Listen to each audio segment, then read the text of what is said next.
स्वागत है आपको जय हिंद इंग्लिश क्लासेज में। आज हम सिंपल प्रेजेंट टेंस के बनाने के स्ट्रक्चर को जानेंगे।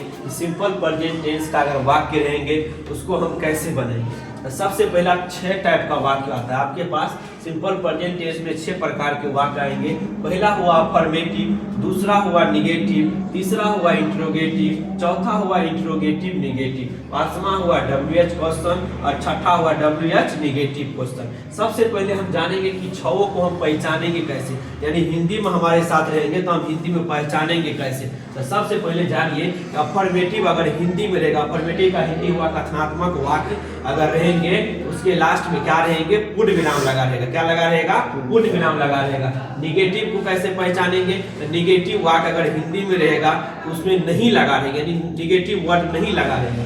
तीसरा हुआ इंट्रोगेटिव को कैसे पहचानेंगे? तो शुरू में क्या लगा रहेगा और लास्ट में क्वेश्चन मार्क लगा रहेगा, तो वो इंट्रोगेटिव का वाक्य होगा।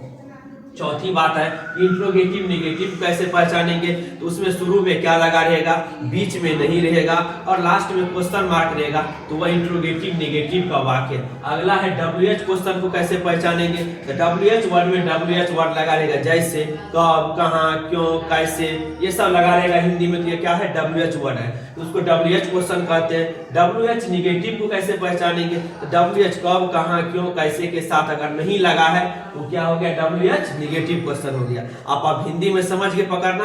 अब उसको इंग्लिश में कैसे ट्रांसलेट करेंगे?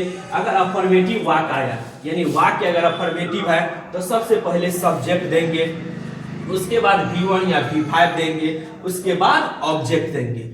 अगर वाक्य निगेटिव आया तो सबसे पहले सब्जेक्ट देंगे, उसके बाद डू या डज। आप कहिएगा आप सर हमको डू या डज में कंफ्यूज हो जाते हैं, डू कहाँ लगाएंगे, डज कहाँ लगाएंगे?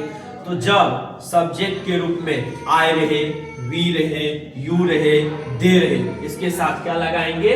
डू लगाएंगे। और जब सब्जेक्ट के रूप में ही रहे, सी रहे और किसी का नाम रहे, उसके साथ क्या लगाएंगे? डज लगाएंगे। उसके बाद नोट देंगे, उसके बाद V1 आप कहते V1 नहीं समझते, V1 मतलब वर्ब का पहला रूप और V5 मतलब वर्ब का पांचवा रूप। V5 कैसे बनाएंगे? तो V1 में यस या यस जोड़ देंगे, क्या बन जाएगा? V5 बन जाएगा। उसके बाद क्या देंगे? ऑब्जेक्ट। अगला वाक्य है इंट्रोगेटिव। इंट्रोगेटिव कैसे बनाएंगे? तो सबसे पहले डू या डज देंगे, उसके बाद सब्जेक्ट देंगे, उसके बाद V1 देंगे, उसके बाद ऑब्जेक्ट देंगे, उसके बाद क्वेश्चन मार्क देंगे। अगला वाक्य है इंट्रोगेटिव निगेटिव कैसे बनाएंगे? तो डू या डज देंगे, उसके बाद सब्जेक्ट देंगे, उसके बाद नोट देंगे, उसके बाद V1 देंगे, उसके बाद ऑब्जेक्ट देंगे और अंत में क्वेश्चन मार्क देना नहीं भूलेंगे, क्योंकि WH वर्ड अधिक इंट्रोगेटिव को पहचानने हैं कि लास्ट में क्वेश्चन मार्क आता है। हिंदी में भी रहना चाहिए और इंग्लिश में भी क्वेश्चन मार्क देंगे। अगला वाक्य है इंट्रोगेटिव निगेटिव बता दिए। अब है WH क्वेश्चन कि WH क्वेश्चन कैसे बनाएंगे? तो सबसे पहले WH वर्ड, यानी आपको जो हिंदी बताए अभी ये बताए कि कब, कहाँ, क्यों, कैसे रहेगा, तो उसका इंग्लिश मीनिंग पहले लिख देंगे, उसके बाद डू या डज लिख देंगे, उसके बाद सब्जेक्ट देंगे, उसके बाद V1 देंगे, उसके बाद ऑब्जेक्ट देंगे, उसके बाद क्वेश्चन मार्क देंगे। अगला है WH निगेटिव क्वेश्चन कैसे बनाएंगे?